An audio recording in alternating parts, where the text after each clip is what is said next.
الحمد لله نحمده ونستعينه ونستغفره ونؤمن به ونتوكل عليه ونعوذ بالله من شرور أنفسنا ومن سيئات أعمالنا من يهده الله فلا مضل له ومن يضلله فلا هادي له ونشهد أن لا إله إلا الله وحده لا شريك له ونشهد أن سيدنا ومولانا محمدا عبده ورسوله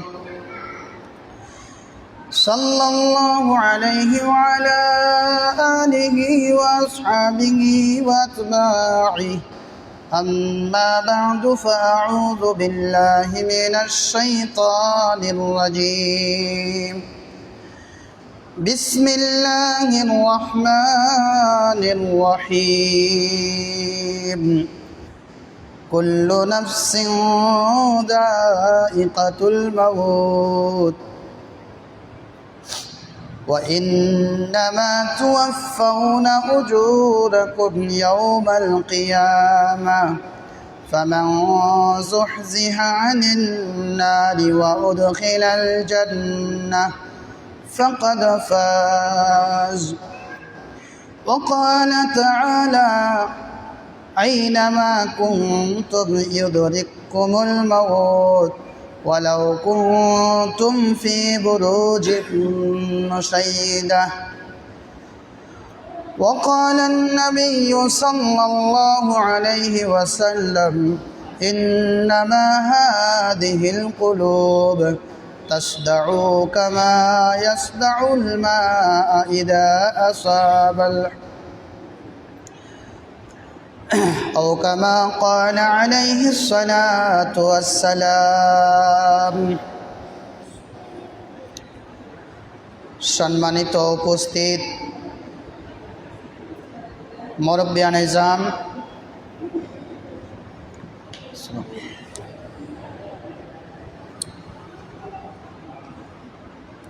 উপস্থিত উলামা হযরত মুরব্বিয়ান নিজাম যুবক ভাই বন্ধু সকল,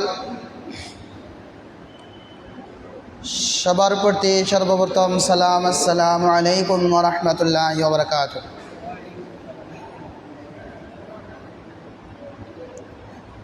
কোরআনে কারীম হইতে কিছু আয়াত এবং হাদিস শরীফ হইতে একটা হাদিস পাঠ করা হয়েছে। এই কোরআনে কারীমের মধ্যে আয়াতের মধ্যে আল্লাহ তাআলা বলতেছেন কুল্লু নাফসিন যায়িকাতুল মাউত, সমস্ত জানদারকে মৌতের মজা চাকতে হইব।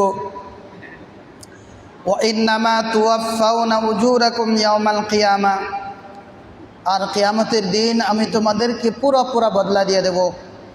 ফামান যুহজিহা আনিন নার, যে জাহান্নাম হইতে বাঁচলো, ও উদখিলাল জান্নাহ, জান্নাতে দাখিল করানো হইল, ফাকাদ ফাজ, সে হয়ে থাকলো কামিয়াব।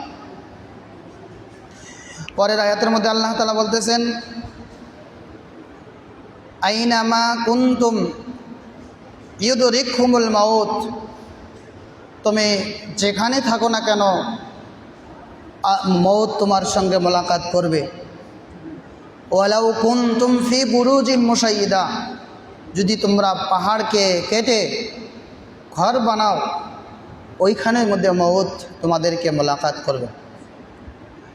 কুল ইন্নাল মাউতাল্লাযী তাফিররুনা মিনহু, হে নবী তুমি বলে দাও তোমরা যেই মৌত হইতে পলায়ন করবে, ফাইন্নাহু মুলাকিকুম, ওই মৌত তোমাদেরকে মোলাকাত করবে। হাদিস শরীফের মধ্যে আল্লাহ রসুল সাল্লাল্লাহু আলাইহি সাল্লাম বলতেছেন ইন্নামা হাযিহিল কুলুব তাসদাউ, এই দিলের ভিতরে কি ধরে, জংকার ধরে, জং ধরে। কামা ইয়াসদাউল হাদিদ ইদা আসাবাহুল মা,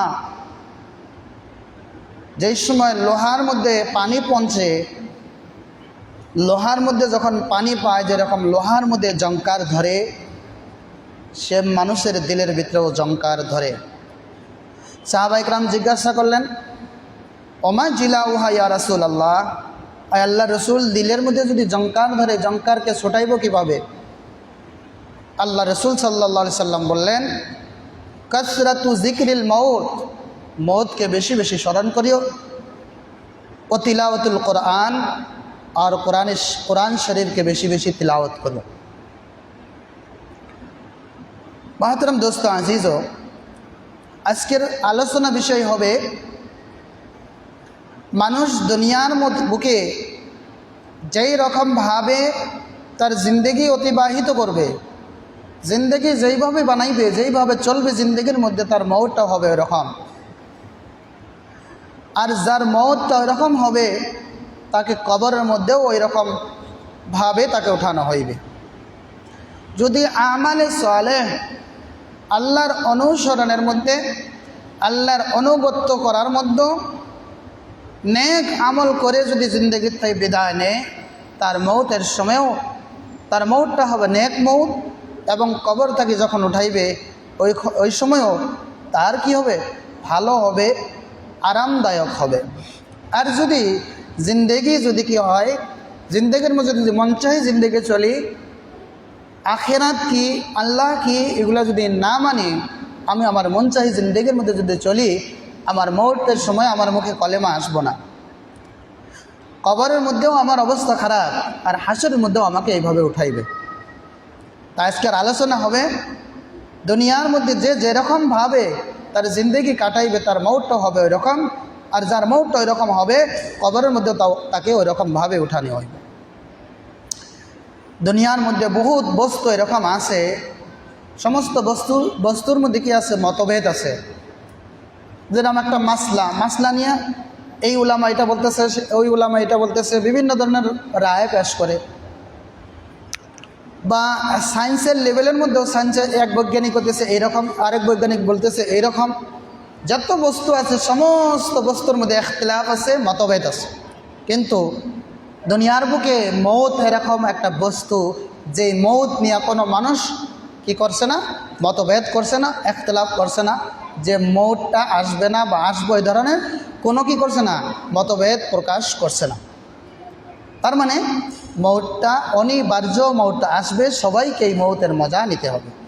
আমরা হয়তো বলি অমুকের হঠাৎ মৌত হয়ে গেল, মৌতটা হঠাৎই হয়। আমরা দুইটা বস্তুর মধ্যে অবগত, আমরা জানি কোনটা। যার যতটুক সময় আছে, এই সময়ের মধ্যে তার মৃত্যু হবে, আর মৌতটা হঠাৎ আসবে।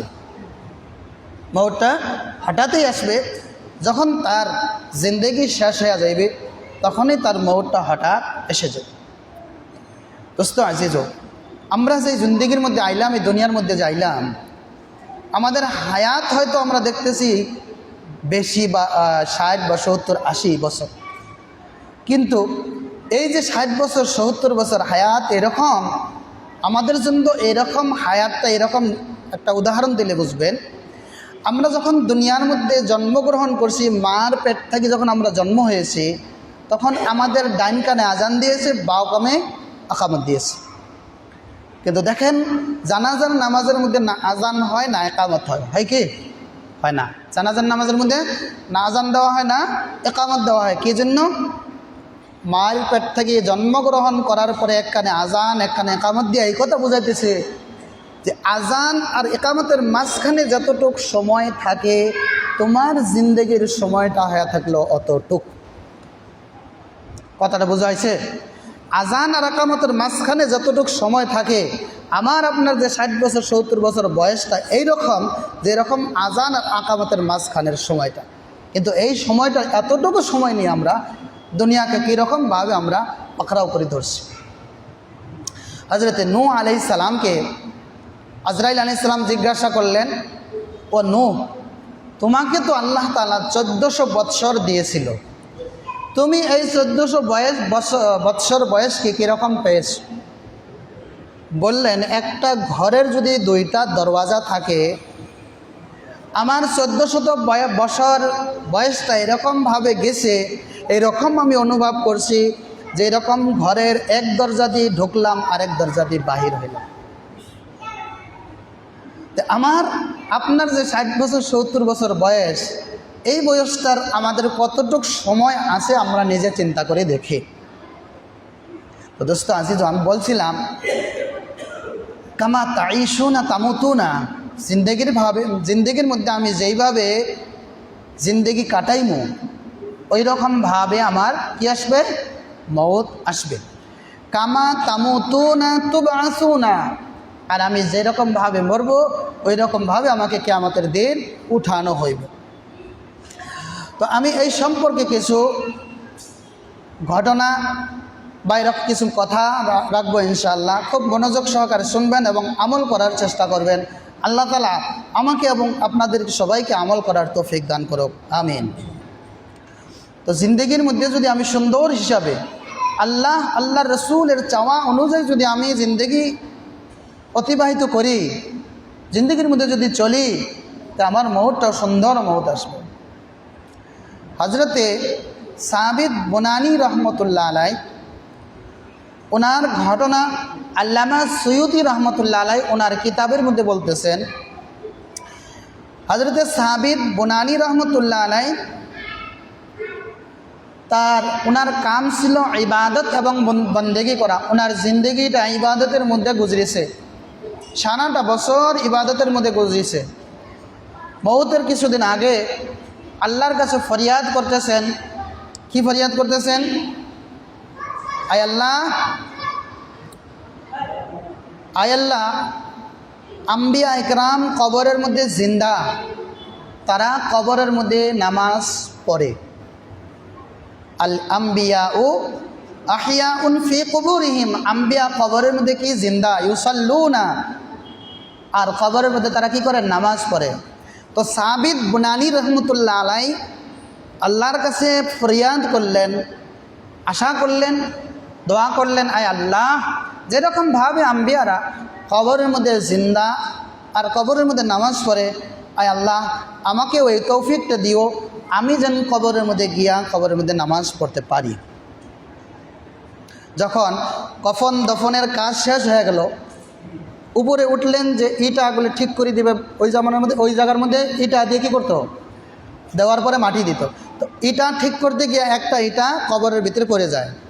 হজরতে হুমায়ুন তবিল রহমতুল্লাহ আলাই বলতেছেন, আমি কি দেখলাম যে কবরটা কি হয়েছে, বহুত ওসি হয়ে গেছে, প্রসারিত হয়ে গেছে। আর দেখতেছি কবরের মধ্যে সাবিতে বুনানি রহমতুল্লাহ আলাই খাড়া হয়ে নামাজ পড়তেছে। সুবহানাল্লাহ। কি জন্য? দুনিয়ার মধ্যে সে ইবাদতের মধ্যে তার জিন্দেগি, নামাজ বন্দেগির মধ্যে তার জিন্দেগি কাটাইছিল। আমি আগে কি বলছিলাম, কামা তাইশুনা তামুতুনা, যেরকমভাবে দুনিয়ার মধ্যে চলবো ওই রকমভাবে তার মৌত হবে। তো দুনিয়ার মধ্যে চলছিল ইবাদত করার মধ্যে, ইবাদত করে করে দুনিয়ার মধ্যে চলছিল, তার মৌতটাও আসছে কি, মৌতটাও আসছে ইবাদতের অবস্থার মধ্যে, কবরের মধ্যেও সে ইবাদতের অবস্থার মধ্যে আসে। তো আপনি যদি দুনিয়ার মধ্যে চলি, গান বাজনার মধ্যে লিপ্ত থাকি, গান বাজনা শুনে যদি ভালো পাই, নেতাগিরি করে যদি ভালো পাই, এরকমভাবে যদি জিন্দগি চলি, আমার মৌতটাও তো এরকমভাবে আসবে। আমি যেই কামের মধ্যে ব্যস্ত থাকবো, যেই কাম নিয়ে আমি ব্যস্ত থাকবো, আমার মৌতটাও এরকমভাবে আসবে। আমি আল্লাহর নাফরমানির মধ্যে যদি জিন্দগি কাটাই আর আশা করি আমার মৌতটা নেক মৌত হোক, এটা অসম্ভব কোনোদিন হবে না। হজরতে আবু বকর ইবনে আইয়াশ রহমতুল্লাহ আলাই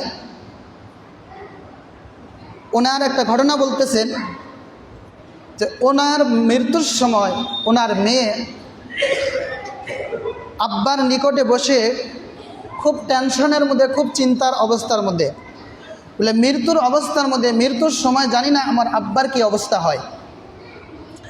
তো ইমাম আবু বকর ইবনে আইয়াশ বলতেছেন, মেয়ে, টেনশন করার কোনো কারণ নাই, কারণ আমি এই ঘরের মধ্যে 30টা বছর আমি কোরআনে কারীমকে তিলাওয়াত করেছি, প্রত্যেক দিনে আমি কোরআনে কারীমকে এক খতম দিয়েছি, তোমার চিন্তা করার দরকার নাই, আমার মৌত ইনশাআল্লাহ, আল্লাহর কাছে উম্মীদ, আল্লাহর কাছে আশা, আমার মৌতটা ভালো মৌত।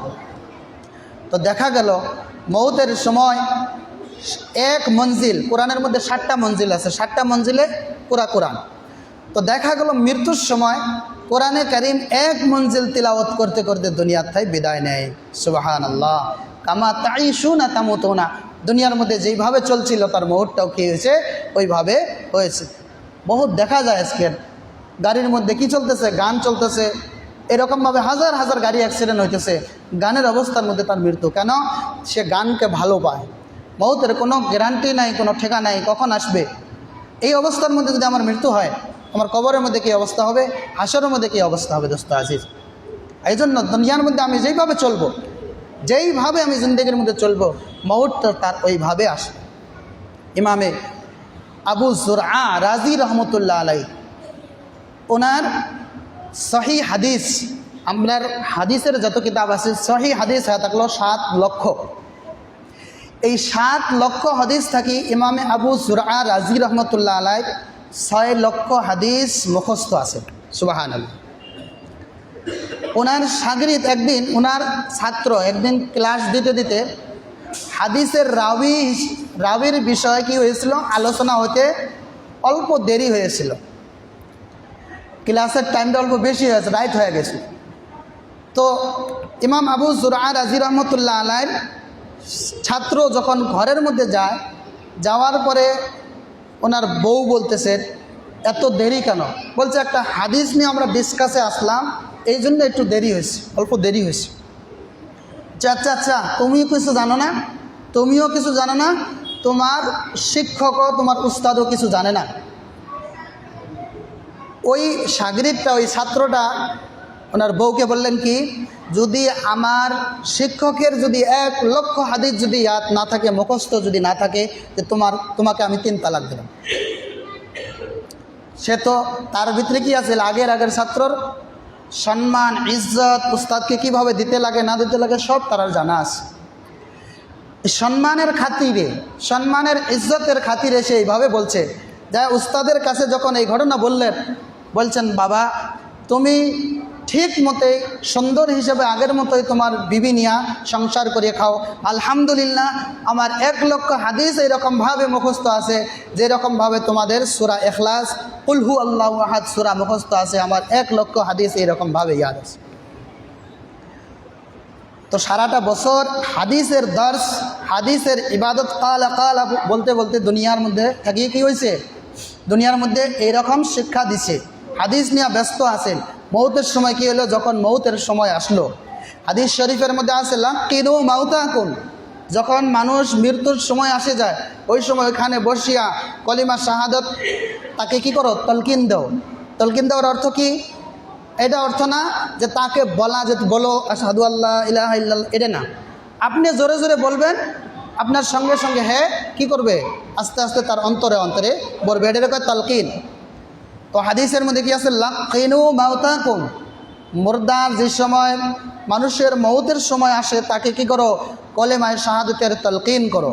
তো ছাত্ররা বললেন, আমরা তো ছাত্র, আমরা কিভাবে আমার উস্তাদ ইমাম আবু যুরআ রাজিকে কিভাবে এই কলেমার তলকিন দিব?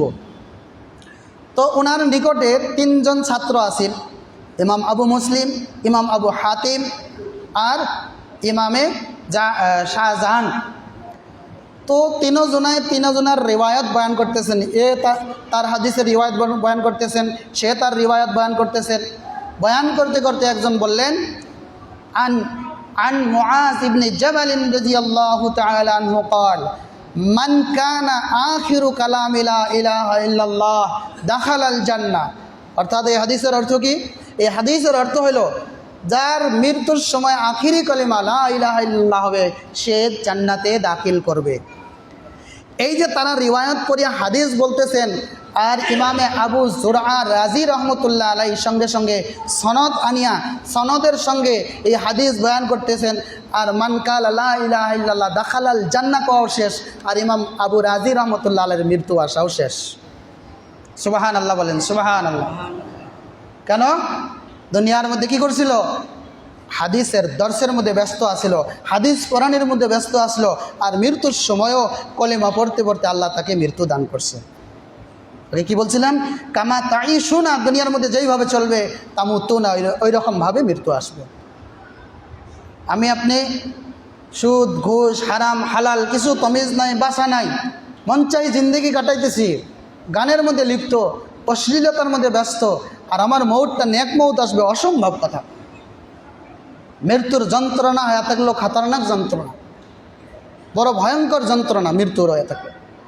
যখন আসবো, যখন মানুষের মৃত্যু আসে, তার নিকটে এক সময় বসিয়া দেখবেন তার দৃশ্যটা, চোখটা উপরে বাহির হয়ে যায়, গাধার মতন চিল্লায় কোনো কোনো সময়। কেন? তার ভেতরে জাহান্নাম শুরু হয়ে গেছে তার এখানে। এই জন্য দুনিয়ার মধ্যে জিন্দগিটা আমরা আল্লাহ যেরকমভাবে চাইছে ওইরকমভাবে আমরা জিন্দগিটা বানাই, ওইরকমভাবে আমরা চলি, আমাদের মৃত্যুটাও আসবে ওইরকমভাবে। তো দোস্ত আজিজ, ইমামে আজম রহমতুল্লাহ আলাই, আবু হানিফা রহমতুল্লাহ আলাই আমাদের ইমাম। 4 মজহব থেকে একটা মজহব হানফি মজহব, আর হানফি মজহবের ইমাম হলো ইমামে আজম আবু হানিফা রহমতুল্লাহ আলাই। সারাটা বছর ইবাদতের মধ্যে 55টা হজ করছে ইমাম আবু হানিফা রহমতুল্লাহ আলাই, 55টা হজ করেছে। প্রত্যেক দিনে 200 রাকাত করে নফল নামাজ পড়ছে, প্রত্যেক দিনে একটা করে খতম দিয়েছে, এক রাকাতের মধ্যে একটা কোরআন শরীফ খতম দিয়েছে। হজরতে ইমাম আবু হানিফা রহমতুল্লাহ আলাইকে যখন জেলের মধ্যে দেওয়া হইল, কি জন্য জেলের মধ্যে দিলেন? জেলের মধ্যে এই জন্য দিলেন, ওনাকে কাজী হিসাবে, কাজী বানানোর জন্য ওনাকে বললেন যে আপনি কাজী নিয়ে নেন, কাজীর পদটা আপনি নিয়ে নেন। উনি বললেন না, আমি কাজীর পদটা নিব না, কাজীর পদটা নিলে আমি ফয়সালা করতে হয়তো নাইনসাফি করে দেবো, আর আমার ঠিকানা জাহান্নামী হয়ে যাব। তো কাজীর পদটা না নেওয়ার কারণে ইমাম আবু হানিফা রহমতুল্লাহ আলাইকে জেলের মধ্যে দেওয়া হইল। তো এই যে প্রত্যেক দিনে 200 রাকাত করে নফল নামাজ পড়া, এক রাকাতের মধ্যে কোরআন খতম করা, 55টা যার হজ আছে, তার মৃত্যুটা কীরকমভাবে হবে? যখন মৃত্যুর সময় আসলেন, ইবাদতের অবস্থা, সিজদার অবস্থার মধ্যে ইমামে আবু হানিফা রহমতুল্লাহ আলাইয়ের মৃত্যু হয়। সুবহানাল্লাহ। এরকমভাবে ইমাম আবু ইউসুফ রহমতুল্লাহ আলাই, ইমাম আবু হানিফা রহমতুল্লাহ আলাইয়ের সাগরিদ ছাত্র, ওনাকে ওনার সাগরিদ জিজ্ঞাসা করলেন রমি কিভাবে করবে, পাথর মারে যে শয়তানকে হজ গিয়া, যে রমি কিভাবে করব।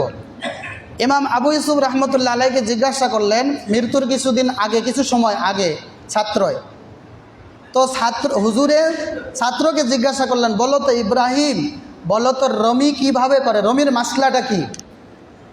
তো ছাত্র বললেন খাড়া হয়া, একবার ইমাম আবু ইউসুফ রহমতুল্লাহ আলাই বলছেন না, আবারও বলছেন বসে, বলেন না। ছাত্রই হুজুরকে বলছে হুজুর আপনি বলে দেন। তো ইমাম আবু ইউসুফ রহমতুল্লাহ আলাই বললেন যে একটা শয়তানকে পাথর মারার পরে যদি আরেকটা শয়তানকে পাথর মারতে হয়, তে দাঁড়ায়া দাঁড়ায়া পাথর মারতে লাগবে। আর যদি একটা শয়তানকে পাথর মারার পরে আরেকটা শয়তানকে যদি পাথর মারতে না লাগে, তে সাওয়ারির উপরে উঠিয়া পাথর মারবে। তো অল্প সময় যখন ছাত্রজন আকবারই গেলেন, খবর শুনে যে ইমাম আবু ইউসুফ রহমতুল্লাহ আলাইয়ের মৃত্যু হয়ে গেছে। তো দেখেন, সারাটা জিন্দেগি মাসলা বলতে বলতে দুনিয়ার থেকে বিদায় নিছে। সারাটা জিন্দেগি কাম কি আছে? মাসলা বলা। আর মৃত্যুটা কোন অবস্থা হলো? মাসলা বলতে বলতে দুনিয়ার থেকে বিদায় নিল। কামা তাঈশুনা তামুতুনা, যেরকমভাবে দুনিয়ার মধ্যে আমি চলমু, ওই রকমভাবে আমার কি আসবে? মৃত্যু আসবে। দোস্ত আজিজ, তো নামাজের পরে যেটা চান্দা উঠানি হয়, এটার মধ্যে মাসলার ক্ষেত্রে তো অসুবিধা হয়, মানুষেরও বহুত কমপ্লেন। এখন 5 মিনিট এক কাম করেন, ওই পয়সাটা উঠাইলেন, কয়েকজন মানুষ খারান, প্রত্যেক লাইনের মধ্যে একজন একজন করে খাড়া হয়ে পয়সাটা উঠাইলেন, সব বাঁধিলেন।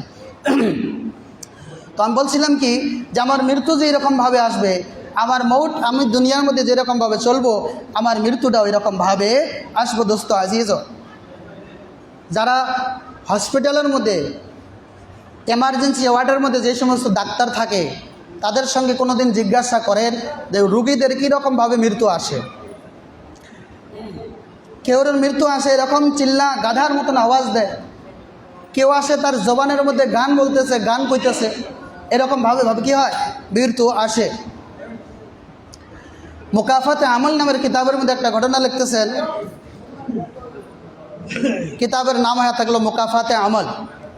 এই মুকাফাতে আমল নামের কিতাবের মধ্যে একটা ঘটনা লিখতেছেন, এক মহিলা, হাফিজা মহিলা, ওই মহিলার একটা ছেলে, ছোট একটা ছেলে, সে মাদ্রাসা থেকে মসজিদ থেকে আসতেছে, আর এরকমভাবে একজনার ছেলে গিয়া গাড়ি লাগাই দেয়া, জানি বুঝিয়া গাড়িটা লাগাই দেয়া ওই মানুষটাকে কি করলো, ওই বাচ্চাটাকে আঘাত করলো।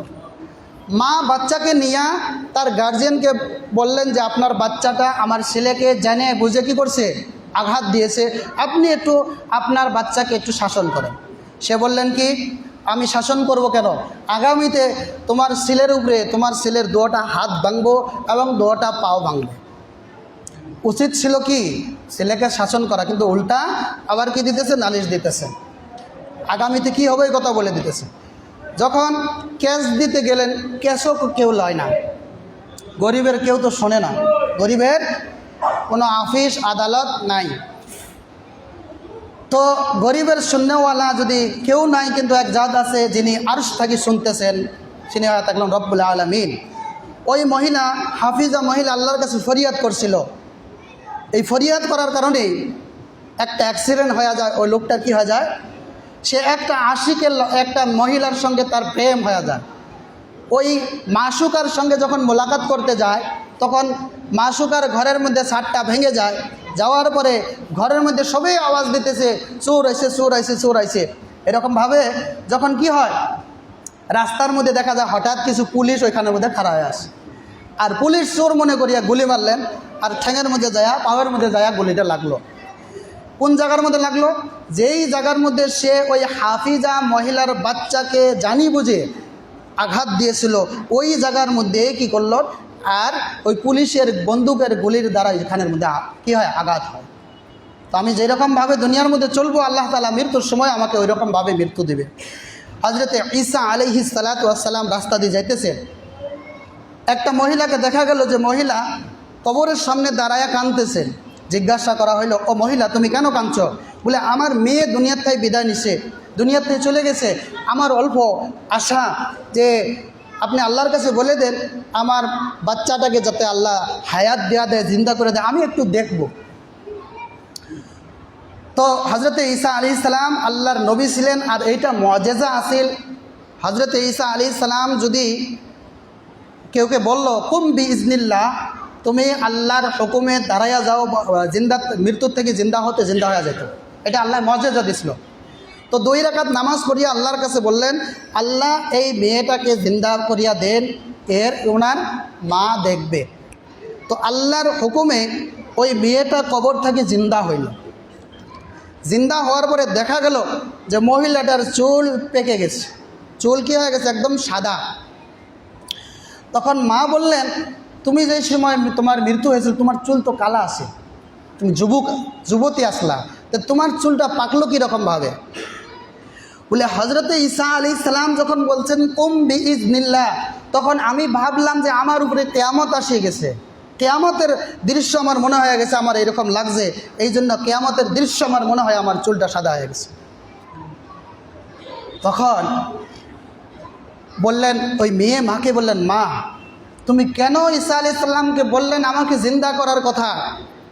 প্রথমে যে আমার মৃত্যু হয়েছিল, এই মৃত্যুর ভয়, মৃত্যুর দৃশ্য, এই মৃত্যুর কষ্ট আমার এখন পর্যন্ত মনে আছে।